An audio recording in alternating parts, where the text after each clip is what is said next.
Welcome to this week's edition of The Passion of the Digital Artist. And here he is, that passionate tradigital artist himself, Jeff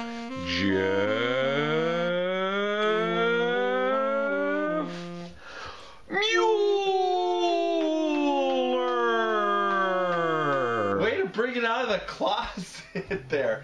Wow, that's been a while since we did that one, right? Well, it's been a while since I've had a voice to do it. Yeah, that's for sure, that's for sure. Welcome back, welcome back. Thank you, welcome back. I'm doing all right. How are you? I'm good, I'm good. Hey, now you can't fool me. You told our listeners last time that the beard was going to be going. What happened? Oh, I definitely took some neck beard off. Yes, you are a little cleaner down there. And it kind of adds to, well, my wife likes it, so since she's liked it, I've kind of let it go to see where it's going, and it just, you know, you put a beard of this magnitude, there's like some commitment to a beard of this, so the commitment, I wasn't ready to uncommit to it. It's still a little bit cool out and whatever, I'm sure once the summer comes, but I kind of like the attention it gets, a certain amount of attention, and with it in its current condition, it kind of does make me look a little bit younger. So hey, that's where we're at with that. We'll go with that. Yes. And speaking of it getting nicer out, we had a beautiful day today. Oh yeah, and tomorrow's supposed to be nicer, so it's nice around here. So not only that, but I got good news from my tax lady and yours today, so that was a good, very good thing. Yeah, she gets what she needs to get done, and yeah, she's resting right now, exhausted. Well, it's welcome back. What do we got this week, Jeff? We got what it takes to put together a digital studio. It doesn't take a lot, but I want to cover what I use to create my artwork. The main thing that I have here is I've got, and this is the current painting that I'm working on at the moment. I'm laying it out and kind of getting it ready, roughing stuff in and whatnot, putting things in. But this particular painting is called Crossroads. I'm working in more of a surrealistic style at this time. It's intriguing, so that's where I'm at with that. But I work in Photoshop. I work on a subscription based. When I first initially started working with Photoshop, you purchase Photoshop, and then probably every 18 months, they would come up with an update that you'd have to purchase. Buy a CD and load or DVD. Right, and the initial investment was about $900 for Photoshop and I actually started Photoshop 2.0, folks, 2.0. It went to Photoshop 7, and then it went to Photoshop's Creative Suite, and now we are on Photoshop Creative Suite 6. So I was all along going along with the updates. I right now have an Imac.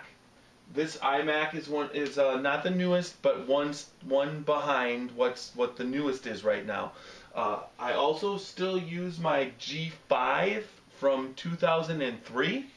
I use that for storage, and I also use that G5 for where I keep my music library, so that I keep all my music on that particular computer and then tap in through iTunes on the network and run the music, because I want to use the information. I want to keep as much of the disk storage open to keep the speed of the computer up, because once you get too far gone on what you're using, it really slows the computer down.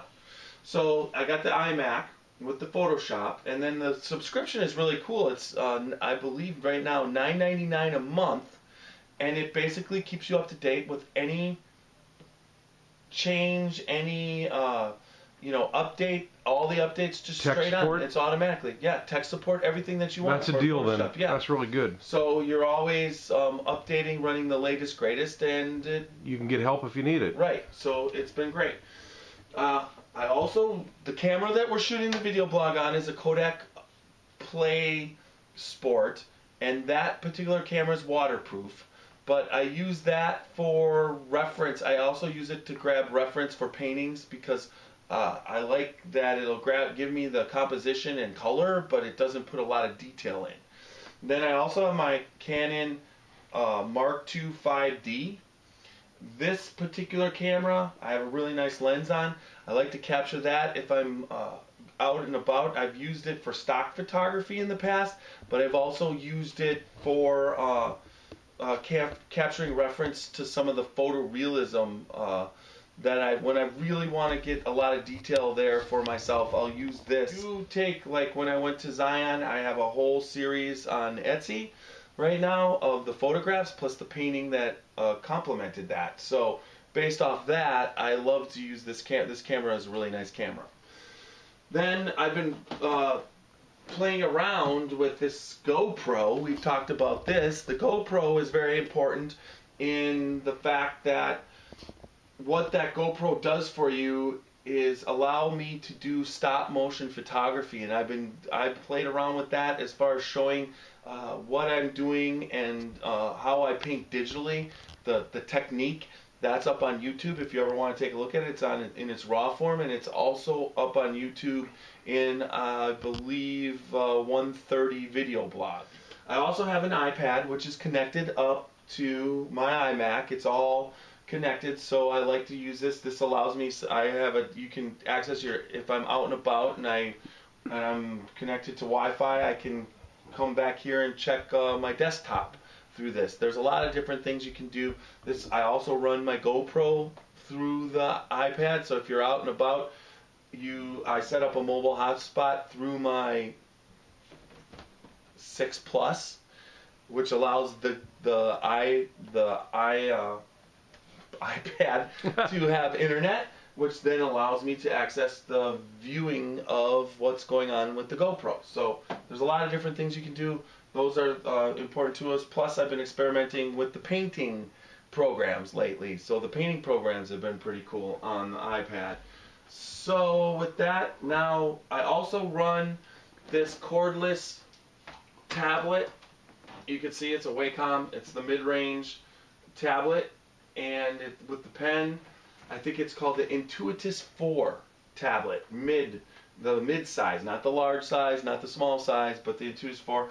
Now I do buy special nibs. The nibs on this particular pen actually are brush shaped. They have like a little tip to function like a brush. The regular felt tips, just if I don't know if you can see it, but if you can, you can't. But you'll have to take my word for it if you can't. But one of the nibs is like a little tip, and it's felt, but it just doesn't give you the same feel that this brush does. And usually with the brushes, it's just like any other brush. The more I use it, it's good for about 2-3 paintings, and then which is can be up to like 600-700 hours. But after that use, it just wears down, and it becomes kind of like painting with a piece of cotton or something. So just like a brush that loads up. Right. So that's what I use as far as for the painting, and that's what I use for my digital studio. And then if you want to take a look at the lights, show them real quick. Our light that we use here for as they see a lighting. Ball of fire. Yep. Ball of white fire. There's two. It's just on a normal photographer stand, clipped up there, put up there, and that's what I use for the light. So that's where we're at as far as the digital studio. That's what it takes to set up. Feel free to contact me if you have any questions. Just leave a question on either on the website or on the YouTube channel. Okay, so that brings us to our social media spotlight, which we did last week, but I really didn't promote the video blog last week because we had some technical difficulties. Somehow the last end of it was lost, either in downloading and whatever. It was just lost. So or perhaps the cameraman just didn't turn the camera back on. Who knows? It couldn't be that. I'm not pointing fingers. Okay, so, and I'm not, because I can point it at myself too, you know. But we did Shaw Diane, and we covered a lot of what she means to me. The reason why she's my social media spotlight is once again, I've even the newest painting, which is State of Blue Empire number 5. I asked her to review it for me, and she gave me.